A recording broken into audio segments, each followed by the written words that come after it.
Chapter 395 New N. Golden Tree. Those beasts that were charging in front were either 10 or 100 years old beasts. They weren't strong, and so were used as cannon fodder. Of course, this cannon fodder still possessed greater fighting strength than most ordinary people. If a person wasn't a soul master, they wouldn't be able to resist them one-on-one. Whoosh, whoosh, whoosh, whoosh, whoosh, whoosh, whoosh. 32 Duga Divine crossbow cannons rapidly fired off, and balls of glaring light shone down from above the top of the city wall. The cannons were equipped with wheels and tracks, allowing them to move freely along the city wall. Once they were moved into position, they could be fixed in place mechanically. Class 6 Duga Divine crossbow cannons were quite bulky. When Hua Yuao, Hikato, and the rest brought cannons to Sunrise City, they only brought those that were either Class 4 or Class 5. Their main reason for not bringing larger Duga Divine crossbow cannons was because these cannons were simply too big. However, these Class 6 cannons were very useful for defending the city. All of them had 48 barrels each, their calibers much larger than Class 5 cannons. Furthermore, they cooled down more easily due to their size. 18 barrels from each of the 32 cannons were fired at the same time. The blaring cannons took everyone by storm. Countless streaks of red light formed a cascade of light in the air that shot towards the Soul Beast army. Every cannon covered one region, and there weren't any overlaps. Given the great number of Soul Beasts, there wasn't any need to aim, either. The internal formation arrays that these 32 cannons were equipped with were all explosive bombs. There weren't any exceptions. Only explosive bombs could unleash the greatest fighting strength on a battlefield. Boom, boom, boom, boom, boom, boom, boom, boom. Countless compressed soul energy bombs were fired at an alarming speed towards the Soul Beasts, and a terrifying energy storm started to rage. This energy storm was a rain of death. In an instant, tremendous booms echoed from the front half of the battlefield. The tragic screams, furious roars, and groans of Soul Beasts could be heard, and the explosions that rang out caused countless Soul Beasts to be thrown into the air. Flesh and blood started to scatter and splatter on this battlefield. This was the first time Shrek City's defense army had witnessed the terrifying strength of all the Duga Divine crossbow cannons being fired at once. If the beast wave was like a flood, this round of cannon blasts forcefully stopped that flood. The surging beast wave was stopped, and many of the Soul Beasts at the front of the wave were killed. Following this, something weird was revealed. Soul rings that were mainly white and yellow started to rise. From the dense concentration of soul rings, it was evident that many soul beasts had been killed in the attack earlier. Shizing rose up and drifted above the top of the city wall. He shouted furiously, "Did you see? This is Shrek's strength. Shrek City's defense army. Let your passion burn for Shrek's glory." 4.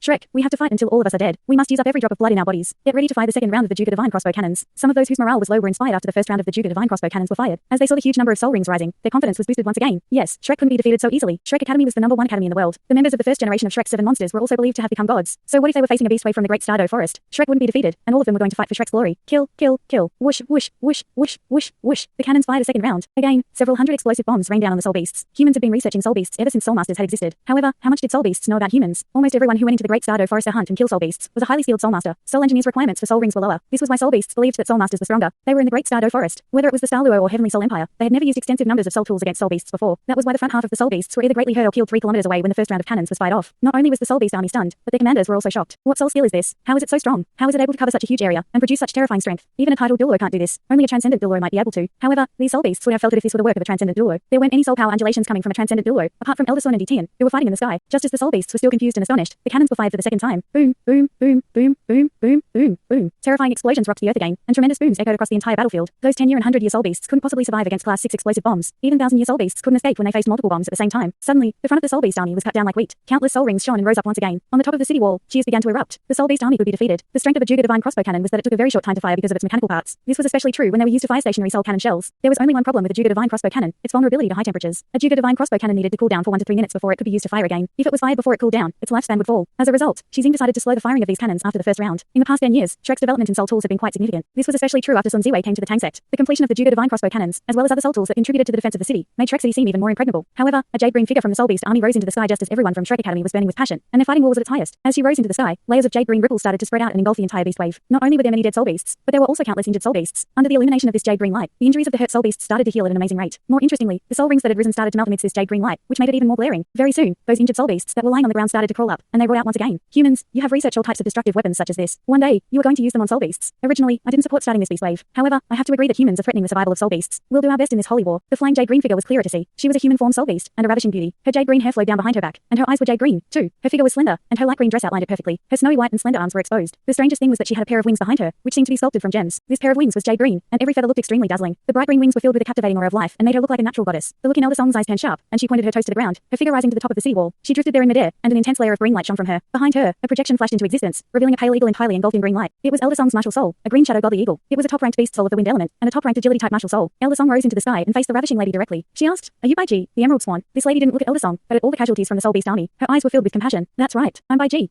Elder Song said, "Bai Ji, if I'm not wrong, you are known as the kindest soul beast. You are also one of the 10 great savage beasts, and the only one that isn't adept at fighting. However, it's recognized that your status among the savage beasts is comparable to even Ditian's, because you have treated countless soul beasts and saved their lives. However, I need to ask you this. If soul beasts' lives are considered precious, are humans' lives considered precious, too? If we didn't attack just now, and let all of you charge up the city wall, wouldn't we all have been killed? You've also heard Ditian's orders. He wants to obliterate Shrek City. Your Emperor Beast has died, and we regret that, too. Perhaps it might be the work of a human, but you have implicated the entire human race out of rage. Isn't this too much? You are a compassionate creature, but why have you become so muddle-headed? Bai Ji's actual form was an emerald swan, and she was a healing type soul beast. There were very few emerald swans around. They were even on the verge of extinction, and were rare rarer than dark golden terraclaw bears. The reason why they were about to go extinct was because they were very weak, especially at a young age. They were easily targeted as prey. In addition, their bodies were filled with natural and pure life energy. The life energy of a 100,000-year emerald swan could even compare to life gold. They were considered great nourishment to any soul beast. As a result, an emerald swan was very likely to be killed before it matured into an adult. Bai Ji was very fortunate. She had unintentionally saved an extremely weak and small soul beast when she was very young and her cultivation was very weak. Back then, she didn't know what type of soul beast it was. It was only after that incident that she realized that the father of that soul beast was an extremely strong 10,000-year soul beast. It was this 10,000-year soul beast that protected Bai Ji as she grew up for 1,000 years. After achieving 1,000-year cultivation, Bai Ji's life energy became even greater. The result of this was that she started being targeted by many soul beasts. However, she wasn't one to harbor any resentment. After her predators were defeated and hurt by her protector, she always persuaded her protector to spare them, and even treated their injuries. Gradually, some of the soul beasts that had been healed by her before decided to stay by her side to protect her. With her treatment, they were able to live longer. Bai Ji grew quickly under their protection. These soul beasts delivered the most energy-dense food from the various forests to her. Her cultivation grew significantly as a result, and her healing abilities also became stronger and stronger. There were wars between the many different types of soul beasts in the Great Stardow Forest. As Bai Ji's abilities grew stronger and stronger, she started to appear on battlefields that involved these soul beasts. She tried her best to prevent the outbreak of wars and healed injured soul beasts. She did her best to maintain peace in the Great Stardow Forest. At the start, everything seemed very futile because of her lack of abilities. However, more and more soul beasts followed her as time passed. After her own abilities grew stronger, she started to gather all the emerald swans that were still alive and took them under her wing. They followed her as she completed her dream in the Great Stardow Forest. She was successful. There was once a soul master who had tried to appraise Bai Ji's cultivation. He had placed it between 550,000 and 600,000 years. In fact, Bai Ji's actual age wasn't greater than 100,000 years. This meant that she was able to break through 5 bottlenecks in the short span of 100,000 years to reach a cultivation that was close to 600,000 years. Just in terms of cultivation speed, Ditian was far inferior to her, especially in the past 10,000 years. Bai Ji's abilities had grown even faster because of the 3-eyed golden lion. Ditian was able to overcome 8 bottlenecks and reach an 800,000-year cultivation not just because of the presence of the 3-eyed golden lion, but because Bai Ji was also around to protect him as he cultivated. The Great Stardow Forest was able to develop so quickly over the past 10,000 years, not just because of the 3-eyed golden lion. The emerald swans that advocated peace also played an important role. There were many strong soul beasts around Bai Ji, especially in the core regions. She had greater influence than almost anyone else there. At times, even Ditian had to consider her opinion. Of course, there was a rumor that she was Ditian's wife, or at least, that they shared a very close relationship. Among the 10 great savage beasts, Ditian was ranked number 1. The evil emperor was ranked 2nd, while the snow empress was ranked 3rd. Bai Ji, whose actual cultivation was around 580,000 years, was ranked 4th. Ditian fought in the sky, while Bai Ji appeared above the soul beast army. If even she, who was someone who loved peace, advocated war, this war was bound to become even more intense. More than 100 years ago, it was Bai Ji who had persuaded Ditian to sign a peace accord with humans when the last beast wave started. Bai Ji looked at Elder Song and gently shook her head. She replied, "No, you are wrong. Although we've been able to maintain an ecological balance in the Great Stardow Forest over these years, humans are getting stronger and stronger. I felt greatly threatened by those weapons earlier. If we allow you to develop further, even ordinary people will be able to wield such destructive weapons, and the continent will no longer have any room for soul beasts. If we don't weaken the humans, we'll be the ones to die in the future." Elder Song sighed in her heart. She knew that humans would never gain the upper hand in this debate. A soul master's need for soul rings placed humans in a position that was on the wrong side of morality. However, how could they stop a soul master's need for soul rings? Even Shrek Academy wasn't capable of doing so. The research on spirits had gone on for some time. However, no practical progress had been achieved due to the lack of a suitable soul beast. Along with the huge changes that Hua Yue kept on facing, he didn't have sufficient time to discuss his research on spirits with the Martial Soul Department. If his research had yielded some progress, this beast wave might not have even started. But since this beast wave had arrived, Bai Ji had already made up her mind. Even if she hadn't, she couldn't possibly defy Ditian's will. All soul beasts would certainly stand on Ditian's side regarding the hatred they have for humans. Bai Ji shut her eyes. After this, she waved her right hand forward. Suddenly, the soul beast army made their move again. This time, they were even louder and more commanding than before. Fire the Duga Divine crossbow cannons.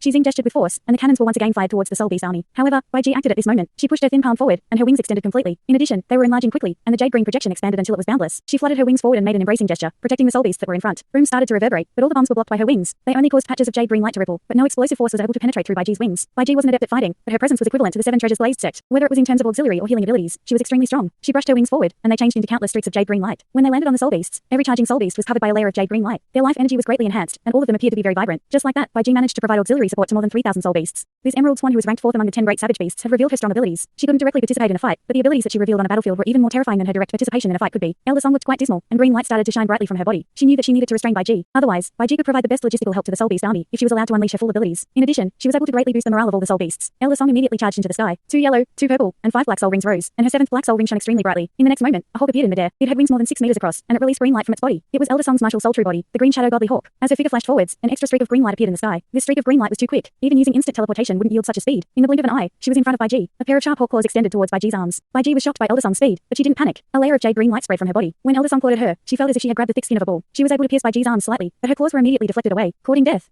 A deep, furious roar echoed, and a huge tiger suddenly charged into the sky. This tiger had 6 wings and dark golden fur. It was extremely ferocious. As it rose into the sky, it immediately leapt towards Elder Song. Elder Song snorted coldly, and made a deft turn in the air. She swept her extremely sturdy right wing and flung the 100,000-year, 6-winged dark golden tiger that was twice her size 100 meters away. Among all the elders from the Sea God's Pavilion, Elder Song was only inferior to Elder Sun in terms of cultivation. Not only was she a transcendent duo, but she was also the most experienced elder, since she was only younger than Elder Sun. Her cultivation was ranked 97, and she was extremely strong. At the same time, she was also the mother of the martial god duo, Shen Liner. While a 100,000-year soul beast was extremely strong among soul beasts, it was still inferior compared to a transcendent duo like Elder Song. After she flung the 6-winged dark golden tiger away, she turned around and charged towards Bai Ji again. A streak of green light swept towards Bai Ji like a sharp blade in the air, generating an intense sonic boom along the way. Although Elder Song admired Bai Ji, they were on a battlefield, and she was responsible for the millions of lives in Shrek City. Bai Ji's expression became much more serious. Given her cultivation, Elder Song wouldn't be her match if she was adept at fighting. However, it was a pity that this wasn't her strength. Her abilities were mainly used for mass healing or mass defense purposes. However, her own defensive strength was very weak. Don't you dare.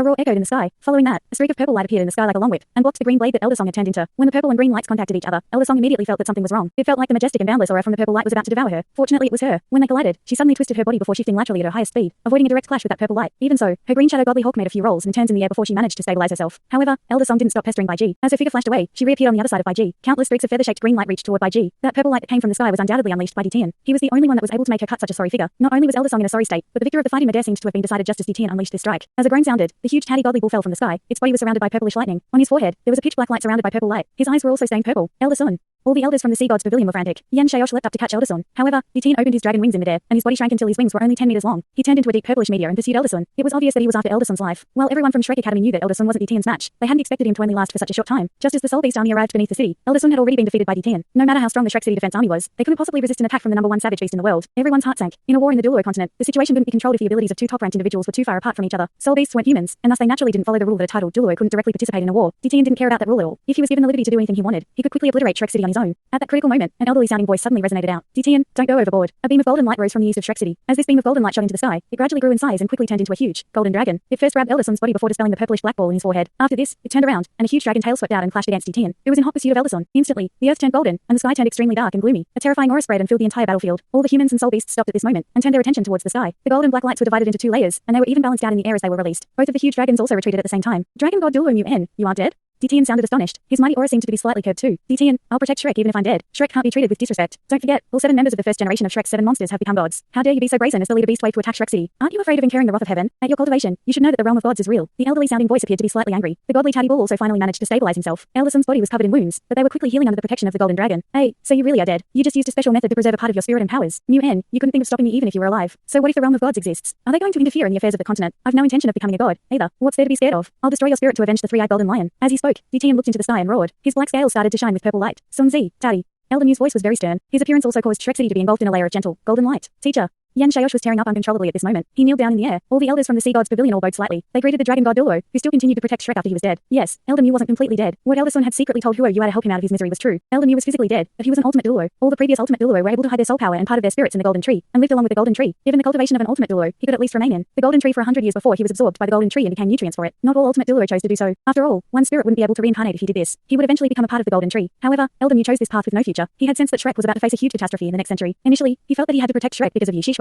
Elder Mu was an open-minded person. To him, so what if his spirit couldn't reincarnate? If he could reincarnate, he would still forget everything in his past life. There was no meaning to it. Moreover, he wasn't one who believed in spiritual reincarnation. Perhaps he could still keep a shred of his consciousness if he depended on the magical golden tree. After all, he was probably Shrek Academy's strongest soul master in the past 1,000 years. Because of this, Elder Mu's spiritual imprint and his soul power were concealed within the golden tree. It was just that he couldn't unleash the same strength that he could as the dragon god Dulo without his physical body. However, this didn't change his determination to protect Shrek. Furthermore, he was the most familiar with Ditian among all the strong individuals in Shrek Academy. His appearance immediately changed the disadvantageous situation Shrek was in. After hearing Elder Mu's command, Elder Sun perked up, and the godly Tatty Bull let out a deep roar. His body shone brightly with yellow light, and auspicious clouds rose underneath his feet as he flew towards the sky once again. At the same time, Elder Mu's radiant holy dragon also turned into a streak of flowing light and spiraled towards Elder Sun. As it surrounded him, intense golden light started to surge into Elder Sun's body. The Tatty Godly Bull's body started to transform significantly. He gradually turned bright golden, and the earth and light elements perfectly fused with each other. Golden scales started to grow on his body, and his spiral-shaped horns started to twist before adopting the structure of antlers. His forehooves started to become more human. A huge eye grew from each of his armpits. His face became thinner, and Elder Sun's appearance was revealed. It was just that his eyes had an aura that belonged to Elder Mu. His body shrank a little, and he no longer looked like a bull, but a goat instead. His head and jaws became extremely large. As he opened his mouth, he revealed sharp tiger's teeth. He now had the face of a goat and the teeth of a tiger. At this moment, Elder Sun was no longer the Tatty Godly Bull. When his martial soul was fused in a different way by Elder Mu, and his dragon bloodline was made purer, he had now transformed into the Tatty, one of the dragon god's 9 sons. The dragon god had split and turned into the golden dragon and silver dragon. They had inherited the physical and spiritual strength of the dragon god, respectively. Before the dragon god split, he had 9 sons, who had also inherited part of his abilities and bloodline. Among them, there was the ancestor of the earth dragons, and the chief of the flying dragons, while there were those who entered deep valleys and slept in volcanoes. The dragon god's 9 sons weren't able to procreate. However, they were very strong once. When the golden and silver dragon kings were still young, they had once led the dragons to rule the Dulo continent. However, they passed away one by one, and their bloodlines were partially passed down to future generations. The rule of dragons stopped when the golden dragon king died accidentally, and the silver dragon king disappeared, leaving the dragons leaderless. The soul beasts that they ruled started a rebellion and overthrew them. However, even until this day, humans and soul beasts still recognized dragons as immensely strong. Human historians still believed that the dragon's rule did not stop because of how strong the rebelling soul beasts were. Rather, it was because of some issues with the passing down of their bloodlines. Thanks so much for watching this video. Don't forget to hit the like button and subscribe. Also leave a comment down below with suggestions on what novels to read.